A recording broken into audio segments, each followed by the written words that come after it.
እንደናችሁ ደህና ሰነበታችሁ? እጅግ በጣም አመሰግናለሁ። እንኳን ለዛሬው ቀን አበቃችሁ፣ እንኳን ደስ አላችሁ ማለት ፈልጋለሁ።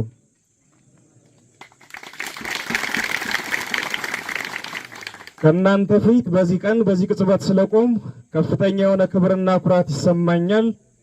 መድኃኔዓለምንም አመሰግናለሁ። አጭር መልእክት ይኖረኛል በቅጡ ለማስተላለፍ እንዲመቸኝ በጽሁፍ ይዣለሁ፣ አነባዋለሁ። ታሪክ የራሱ ነፍስና የራሱ ረቂቅ የስሌት ቀመር አለው። ከነመፈጠራቸው የማይተዋወቁ ሁለት ሰዎችን በራሱ ልብ መርምሮ በራሱ ቀመር አንጥሮ ከየጥጉ ጎትቶ አምጥቶ ለአንድ ወርቃማ ዓላማ ሲል ያገናኛቸዋል። እናም ለብዙሃኑ እውነትና ነፃነት እንደ ጧፍ ያበሩ ዘንድ በፍቅር ያሰልፋቸዋል። ይበራሉ። በድቅድቅ ጨለማ መሃል የተስፋ ብርሃን የነፃነት ወጋገን ይሆናሉ። ይህ አስበው የማይዘልቁት የታሪክ ጥልቅ ምስጢር ነው። ታሪክ እኔንና እናንተንም በዚህ ዘመን በዚሁ ስሌት ለአንድ ወርቃማ የትውልድ ፕሮጀክት አገናኝቶናል። ዛሬ እየታገልን ነው፣ ነገ እናሸንፋለን፣ የአማራን ቀን እናመጣለን። በድጋሜ እንኳን ደስ አላችሁ። ህልውናችን እስካልተረጋገጠ ድረስ የዛሬ 50 ዓመት በዚህ ቦታ ላይ ሌላ አማራ ቆሞ ሁልጊዜም ስለመሰልጠንና ስለመዘጋጀት አስፈላጊነት ሊናገር ይችላል። መደራጀታችን፣ መሰልጠናችን፣ መታጠቃችንና ለህልውናችን መታገላችን የሚቆመው ህልውናችን የተረጋገጠለት ብቻ ነው።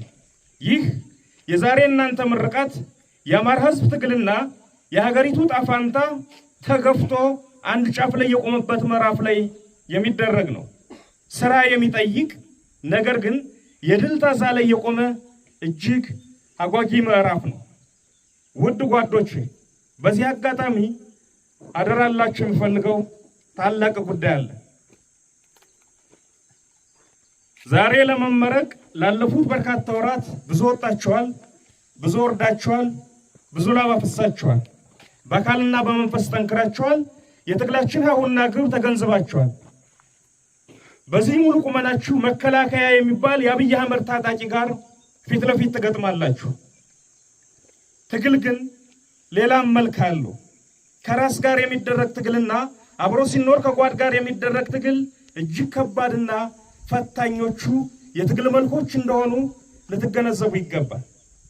ወደ አብይ አህመድ መተኮስና አብይን ማሸነፍ ቀላል፣ ከባዱ ወደ ራስና ጓደኛ ድክመቶች ማነጣጠር ነው። አብይ በታንክና በድሮን ያልቻለውን ጦርነት በገንዘብ በሽማግሌና በወሬ ሊያሸንፈን እየሞከረ ነው።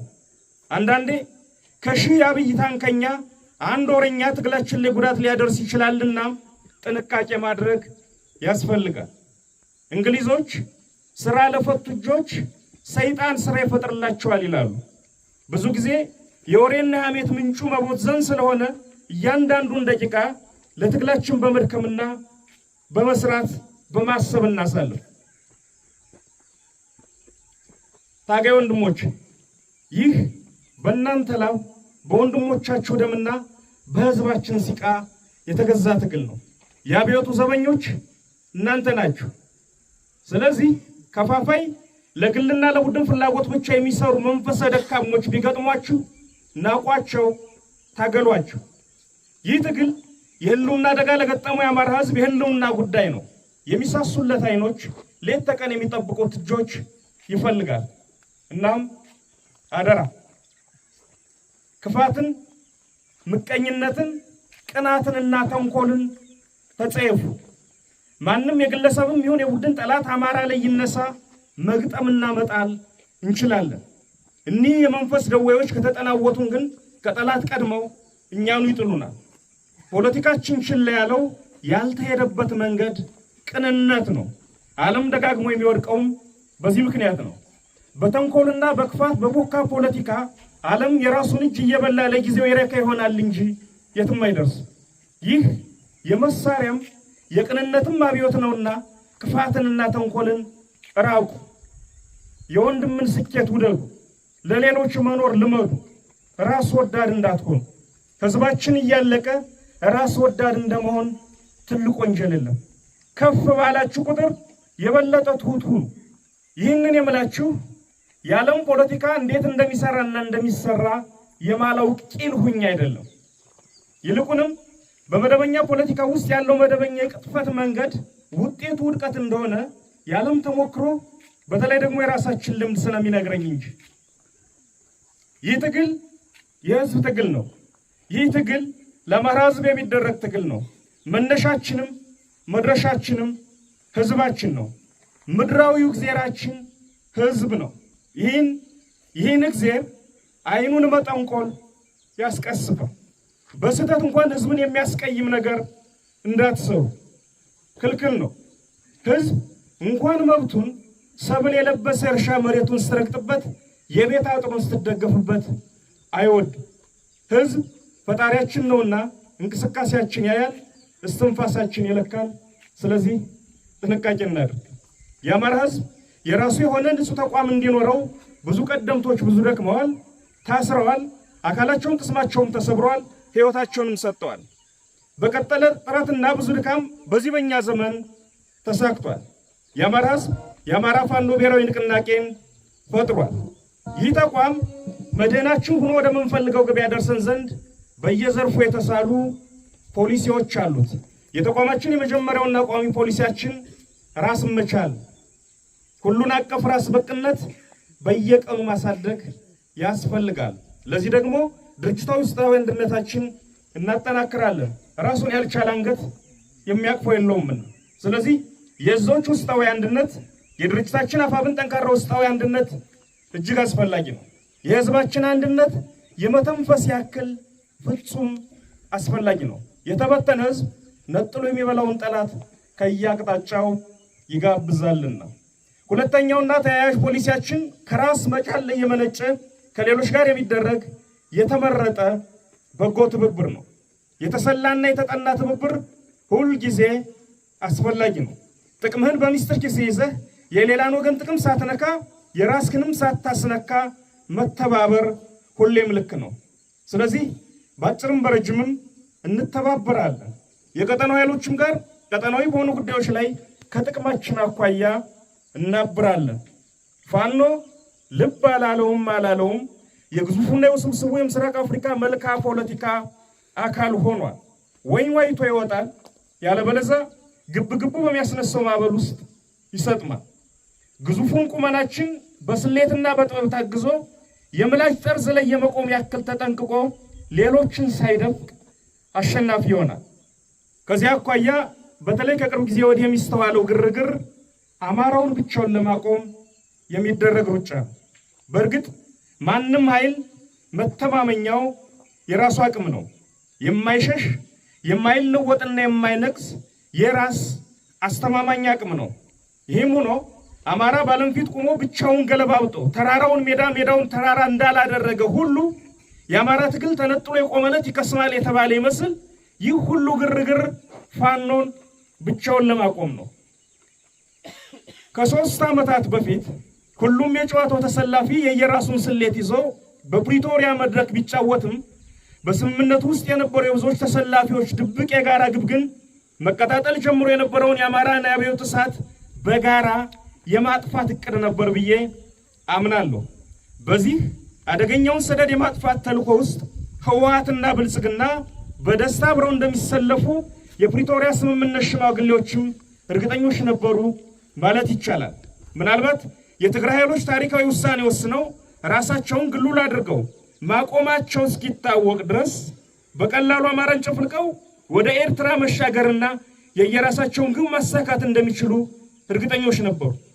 ባልጠበቁት ሁኔታ ህወሓት የራሱን ስትራቴጂካዊ ስሌት ይዞ አማራን አልወጋም ኤርትራ ላይም አልዘምትም ሲል ቀመሩ ተዛባ።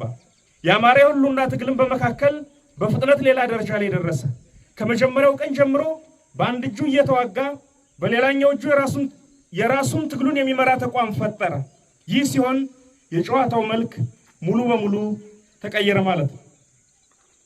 አብይ አህመድ ግን እድሎች ከተገኙ አሁንም እዛው ጨዋታ ውስጥ መሆኑንና ተስፋ ለመቁረጡን የሚያሳየው በተለይ ባለፉት 3 ወራት ውስጥ አማራውን ለመነጠል የሚያደርገው ሩጫ ነው። በዚህ መሃል አንዳንድ አውቀው የተኙ ወይንም በአሞሌ ጨው ራሳቸውን የሸጡ የኛን ወገኖች ሳይ ሌላው ሁሉ ይቅር፣ ይህ ሁሉ ሩጫና ግርግር አማራን ብቻውን አቁሞ ለማጥፋት በመመኘት የሚደረግ መሆኑን እንዴት ማወቅ ተሳናቸው እላለሁ። ለዚህ ፍኝ እድሜስ ስንት ዓመት አሞሌ ይላሳል? በእኔ እምነት የፕሪቶሪያ አፈራራሚዎች ዋና ግብ ጸረ አማራ ብለው ያሰባቸውን ኃይሎች አስተባብረው እየተነሳ ያለው አዲሱ የአማራ አብዮት መንፈስ ላይ ማዝመት ነበር። ለጊዜው አልተሳካም። እነዚህ ኃይሎች የአማራ ልዩ ኃይል እንዲፈርስ ለአብይ ቀጭን ትእዛዝ ሰጥተዋል። ልዩ ኃይሉ ፈረሰ። ያም ሆኖ ያሰቡት ሳይሳካ እንዲያውም የፈረሰው ልዩ ኃይል ለትግሉ ልዩ ግብአት ሆነ። ትንሽ ገፋና ደፈር አድርጌ ከደመደም የፕሪቶሪያው ስምምነት በራሱ የአማራ ትንሣኤ ፍርሃትና ድንጋጤ ውጤት ነው። አማራው ባይነሳ ኑሮ የፕሪቶሪያ ስምምነትም አይፈጠርም ነበር።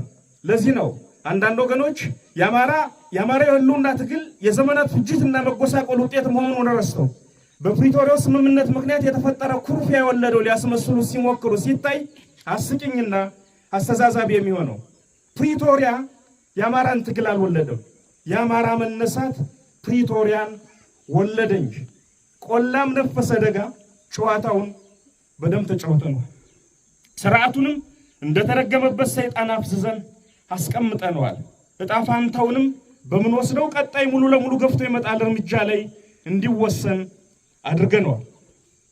የዚህ ትብብር ስኬትና ውድቀት ግን የሚቀጥሉት ብዙ ዓመታት የእርስ በርስ እልቂት ወይንም ሰላምና ልማት ማለት እንደሆነ ሁላችንም ልንገነዘብ ይገባል። በዚህ አጋጣሚ ባለሀብት ነን የምትሉና ይህን ትግል ለማፍረስ በድለላ የተሰማራችሁ ወገኖች ታው ከፀሐይ በታች የምትሰሩት እያንዳንዱ ስራ ይታወቃል። እንኳን ከህዝብ ከጎረቤት ተጣልቶ መኖር ይቸግራልና አስቡበት። አርፋችሁ ስራችሁን ስሩ። በዚህ የፖለቲካ ድለላ ውስጥ የተሰማራችሁ አንዳንድ የሃይማኖት አባት ነን የምትሉ የየቤተ እምነቱ ሰዎችም ከዚህ ድርጊታችሁ ተቆጠቡ። ሌላው ቢቀር ቤተ እምነታችሁን ለሚያፈርስ ኃይል አካፋ አቀባይ አትሁኑ። ለምድርም ለሰማይም የማይሆን ነገር አትስሩ። በ80 ዓመታችሁ የ30 ዓመት ጆሮ ጠቢን አትፍሩ። በውድቀታችሁ የጣላችሁትን ዘመንና ህዝብ ልናቃና ስንደክም ደንቃራ አትሁኑ። ትንሽ እንኳን ፍሩ።